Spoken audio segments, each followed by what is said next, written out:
जी हां दोस्तों, नीतीश के सांसदों और नेताओं को उठवाना शाह को पड़ गया महंगा। नहीं टूटे ललन सिंह और संजय झा। अब नीतीश का देखिए नया गेम। स्वागत है आप सभी का। आप देख रहे हैं द राजनीति का विशेष सेगमेंट खबर और विश्लेषण। मैं हूं जब्बार खान। दोस्तों, बिहार से लेकर दिल्ली तक मचे हलचल के बीच में नीतीश कुमार ने किस तौर पर शाह की सारी चाल ध्वस्त की और अब नए गेम के तरफ किस तरह बढ़ते हुए दिखाई दे रहे हैं। आखिर लालू प्रसाद यादव के चेहरे पर मुस्कुराहट तेज क्यों होती दिख रही है? आखिर लालटेन की रोशनी में तीर क्यों ऊपर जाता हुआ दिख रहा है, जैसा कि संकेत राजनीतिक पंडित लगा रहे हैं? तो क्या अमित शाह की गलती चार्टर्ड प्लेन से सांसदों नेताओं को दिल्ली तलब करना या नेताओं को हाईजैक करना दरअसल उनको ले डूबा, बैकफायर कर गया? विस्तार से आपको दोस्तों सब कुछ बताते हैं। अगले चंद मिनट मेरे साथ में बने रहें। दोस्तों, हमने आपको पिछले शो में दिखाया कि किस तौर पर मोदी और शाह अपनी विडंबना और परेशानी को कम करने के लिए आखिरी हरबा इस्तेमाल करते हुए चार्टर्ड प्लेन से बिहार से नीतीश कुमार के नेताओं और सांसदों को दिल्ली बुला लेते हैं। और यह खबर आई कि चूंकि नीतीश कुमार के बड़े नेता और खासम खास ऑन पेपर नीतीश कुमार के सांसद हैं, लेकिन उनकी लॉयल्टी मोदी और शाह की तरफ ज्यादा है। संजय झा और ललन सिंह का नाम सामने आए। इन दोनों को ही अमित शाह ने बुलाया और उनसे बातचीत की। कई दौर की बातचीत की गई। जाहिर तौर पर यह नीतीश कुमार के सीने पर सांप लौटने जैसा ही सिर्फ नहीं है, बल्कि नीतीश कुमार की पूरी राजनीतिक जो पूंजी है, उस राजनीतिक पूंजी की बिसात को बिखेरने जैसा हुआ कि कल को 12 वर्षों से राज्य से आकर केंद्र में बैठकर बिहार की राजनीति में इस तौर पर मनमानी के तरीकों को नीतीश कुमार कभी किसी की बर्दाश्त नहीं करते हैं। और इसीलिए नीतीश कुमार ने, हमने पिछले शो में आपको दिखाया था कि किस तरीके से नीतीश कुमार ने आखिरी वार्निंग और आखिरी चेतावनी मोदी और शाह दोनों को तो दी थी। लेकिन बीते 24 घंटों में जो ये खबरें सामने आई कि बीजेपी नीतीश कुमार के नाम पर मान गई है मुख्यमंत्री बनाने के लिए, और उसके बाद में नीतीश जरा सॉफ्ट हुए थे, एक बार फिर से नीतीश कुमार ने शाह और मोदी की मुश्किलें बढ़ा दी। यानी कि एक ऐसा विकल्प नीतीश कुमार के पास में मौजूद है जिस विकल्प के जरिए वो बीजेपी की बिसात को कभी भी किसी भी समय न सिर्फ बिखेर सकते हैं बल्कि ध्वस्त कर सकते हैं। और जहां तक बात ऑपरेशन लोटस की है कि ऑपरेशन लोटस से जेडीयू टूट सकता है, आरजेडी टूट सकती है, तो फिर इसका इंतजाम भी नीतीश कुमार ने पहले से कर लिया है। यानी कि एनडीए के जो दूसरे सहयोगी दल हैं, जो घटक दल हैं, चिराग पासवान के एलजेपी आर से कई सारे विधायकों को तोड़ना नीतीश के लिए बाएं हाथ का खेल है। और यह पहले भी नीतीश कुमार एलजेपी आर के साथ में, एलजेपी के साथ में कर चुके हैं। आप उठाकर इतिहास को देख लीजिए, 2005, 2010, 2015, इन तमाम चीजों के बीच में आपको तस्वीरें दिख जाएंगी। तो ऐसी स्थिति में जब दिल्ली बिहार का फैसला करता हुआ दिखाई दिया, तो नीतीश कुमार ने अपने दल के, अपने लोगों के साथ में यह कह दिया कि चुनाव मेरे चेहरे पर जीता गया, चुनाव मेरी स्कीमों की वजह से जीता गया, चुनाव महिलाओं के कारण जीता गया। वो महिलाएं जिन्होंने नीतीश के नाम पर वोट किया, नीतीश के चेहरे पर वोट किया, और मलाई कटेंगे दिल्ली में बैठ करके मोदी और शाह रिमोट से चलाएंगे यहां की सरकार, यह संभव नहीं है। और ऐसी स्थिति में दोस्तों एक बार फिर से प्लान बी के एक्टिव होने की बातें सामने आई, जिसमें आपने इस खबर को ओपन करने से पहले टाइटल पर आपने देखा होगा किस तरीके से जेडीयू की 85 सीटें, इंडिया गठबंधन की 35 सीटें और आईएम की 5 सीटें मिलकर के बहुमत के 3 ज्यादा 125 सीटें बन जाती हैं।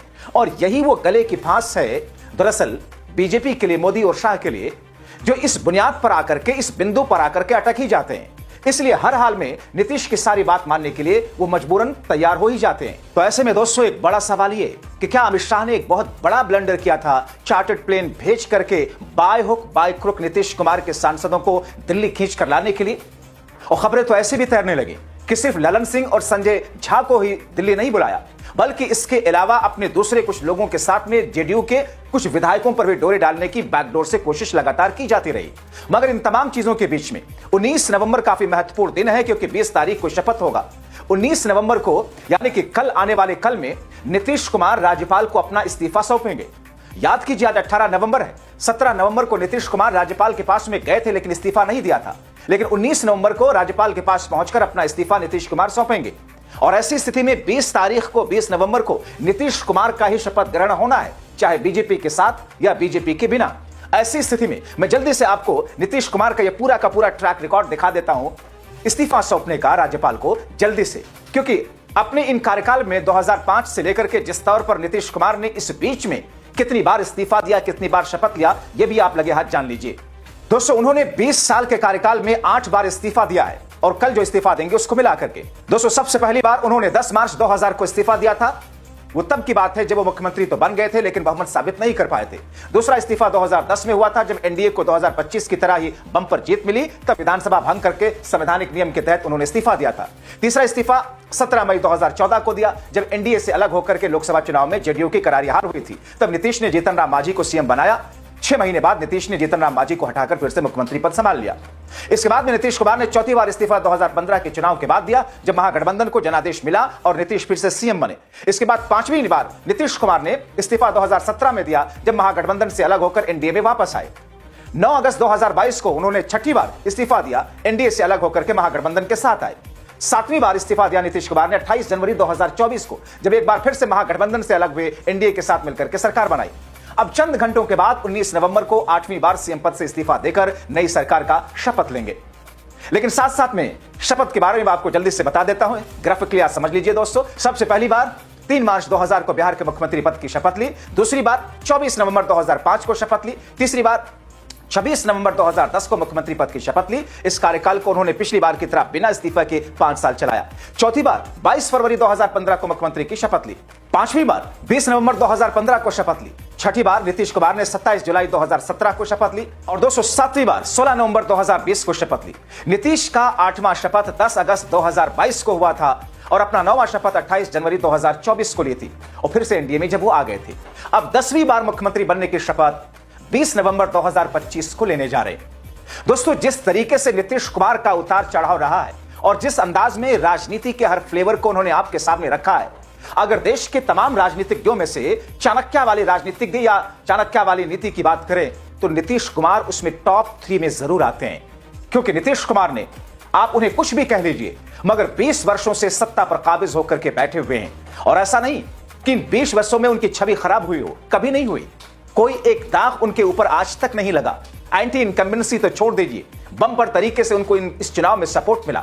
ऐसे में अमित शाह ने गलती करके क्या एनडीए के अंदर एक ऐसी बुनियाद डाल दी है जिसके बाद आने वाले दिनों में एनडीए और बिखरेगा। नीतीश कुमार ने अमित शाह के चाल को जिस तरीके से ध्वस्त किया है, क्योंकि अमित शाह को ऐसा लग रहा था कि संजय झा और ललन सिंह तो दिल्ली में उनके लिए एक तरीके से भरोसेमंद है, मगर वो शायद भूल गए थे कि नीतीश कुमार अपने भरोसे को किस तौर पर संजय झा और ललन सिंह के यहां पेवस करके रखते।